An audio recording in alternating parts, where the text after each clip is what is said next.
do you plan to make structural changes at the university, especially when a lot of students, community members are calling for an overhaul of some of the problems with the university?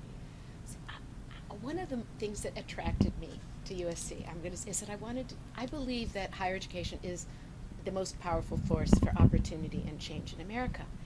And yet, if you talk to any president at any great university, they're going to talk about the issues similar to what we face different. So we own this industry, this business, this life that changes America, and we owe it to people to try to get it right. So I wanted to be a place that had this kind of capacity and commitment, and also with that comes the real challenges. So for me, when I look at it, I see what's out there for USC, what it's accomplished, what the students do, and I think, boy, this is a place that has so much capacity, and yet none of it means anything if we aren't able to do it right. So I think these go together. That opportunity and challenge have to be dealt with both as something that you take care of. You take actions to do it, but the great things can't happen if you're not doing the other parts right. And so I look at it as a chance to really do it. And I think if we do it well here, and I'm seeing lots of things that I've seen the president do already that are right, honesty, get candor, accountability. If the community wants that, we are already so far ahead. That gives me the chance to come in and take actions that get us there. The specific actions I don't know yet. This is just my first hour, but I'll be working on it. Yeah. Thank you. Yeah. Yes, and going off of that, how do you think that your background at UNC equips you to handle the current state USC is in? You know, I think my background in higher ed in general is what's really made this a wonderful opportunity for me.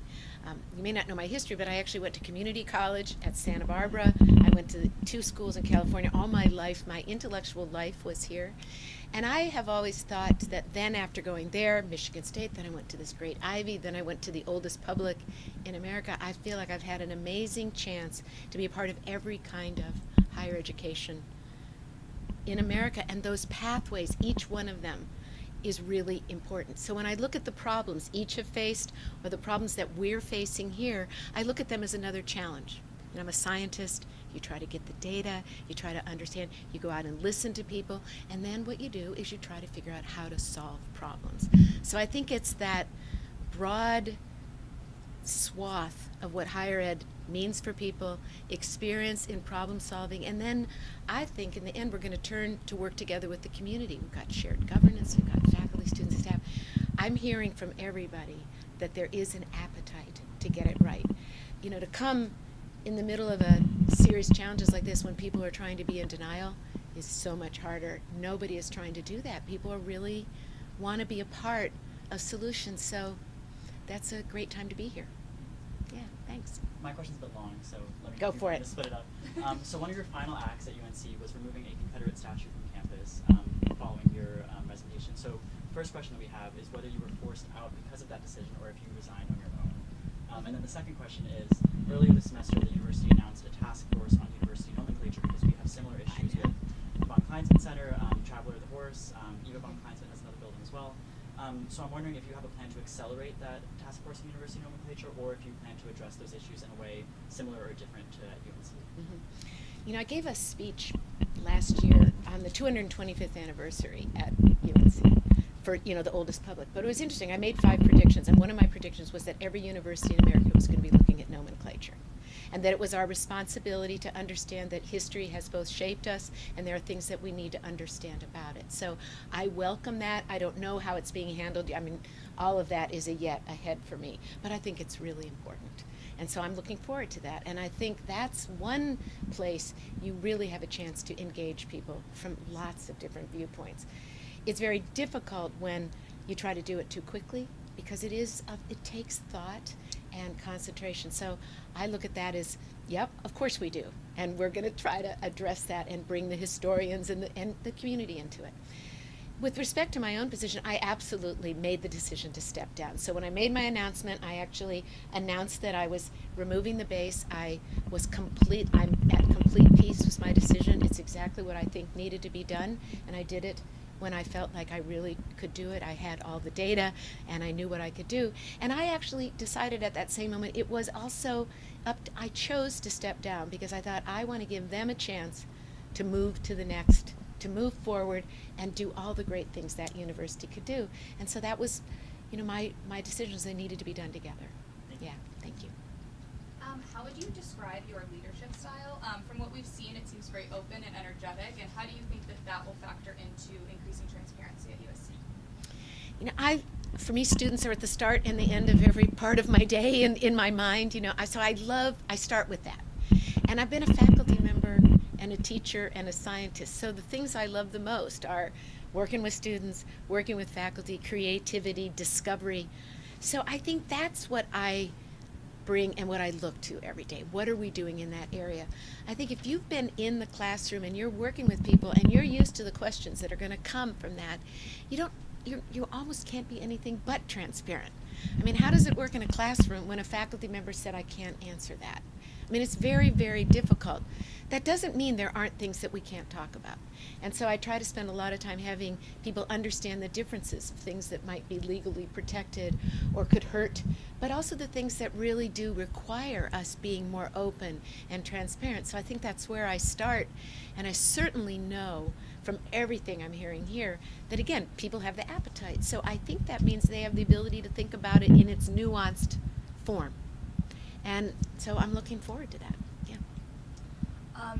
A question shifting to athletics. So at UNC, you really took the helm during the college athletic academic situation. Right. And similar to UNC, there's been a lot of scrutiny regarding USC athletics, whether it's calls for resignation of Lynn Swan or some of the coaches that we revived. And we were just wondering, from your previous experience, how do you plan to approach some of the athletic situations happening at USC, and what do you think are some of the biggest problems in that area of the university? So again, very early, I really have to admit that I have not tried to diagnose the situation. I think that's really important. I believe that college athletics can be an extremely enriching and rewarding experience, and I have thousands of examples of student athletes. That's where I start. Student athletes. Who are they? Are we supporting them? Are we giving them what they need? Are they graduating with the skills they need? I mean, that is where we have to start. It brings amazing economic prosperity, not to the university as much as to the whole region. I mean, there's so many things about it that I think are important. Yet, we have the same obligation that we keep talking about. If we're going to do it, we better do it right. So I've learned a lot, especially working with the faculty and student athletic councils, which I'm sure we have. We have a faculty athletic representative that I'm going to be meeting with very, very soon. The oversight committees, because it's a really complicated world, and it's not that we can just let it happen. We have to make sure it happens.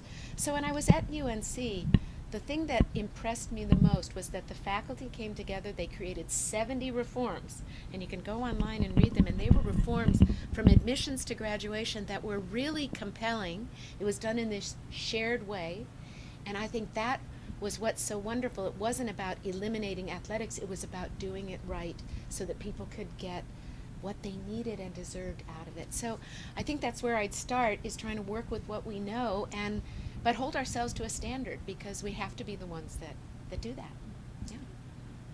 Can you walk us a bit through the selection process in terms of the applicant pool, how many months it took, the role of the search committee or the board of trustees? So none of that did I don't know about that's something I think you can ask the chairman.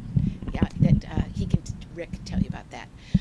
My own experience with it, I'm going to tell you something about my own experience with it. It was really fun. And I'm not telling you that job interviews are always fun. That's really, it's trust me, you're all going to be having them if you haven't had them already. But something magical, I think, happened here. And that is that the faculty, they came from across the institution. They weren't weren't all chosen because of the way they think. They were extremely representative. I think faculty selected each other.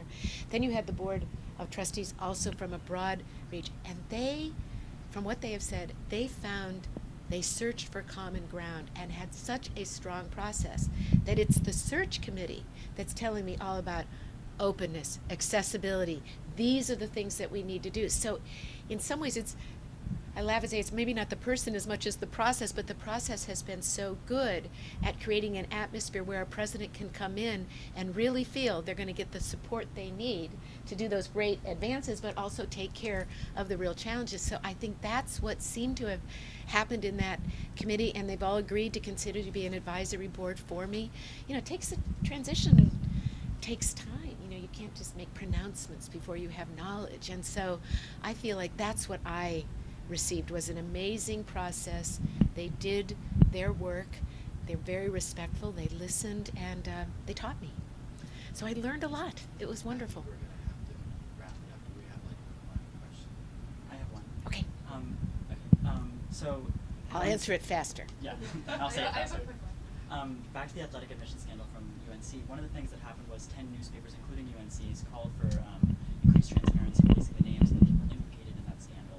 And that's something that's also been happening here with the resignation of, or the firing of Dean Ellis, as well as issues with the Tyndall investigation as well as a few other things. So I'm wondering, in your time at USC, do you plan to change the way that USC interacts with the media and the transparency that is given during those kinds of events? You know, I think that the relationship with the media is really important, and I do believe that we need to find a way to really be able to give people information and candor.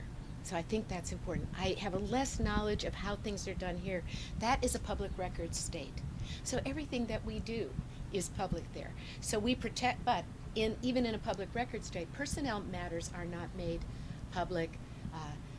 People that are being under litigation are not made public. Some of those are federal rules and regulations. So I think you first have to work within the system you're in, and then you have to find where is it appropriate and how can you do it that people are feeling they're having transparency, but you're also, and I'm extremely mindful of this, I'm very mindful of people's rights.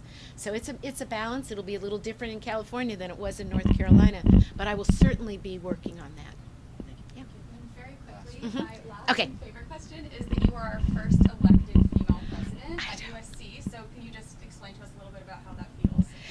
You know, it is the greatest privilege in the world to be a first. I have to tell you that, because you carry this amazing opportunity to talk about it, but truth, no first comes without thousands of people who have done so much. I mean, I just look at what Wanda's done, so I'm the beneficiary of all that, and yet I have a real chance to be able to talk about what it means, and what that means for people who have never felt they could do something before, and suddenly the doors open. So I am about doors opening, and this is just an amazing privilege to be able to talk about that and be a person that helps that happen.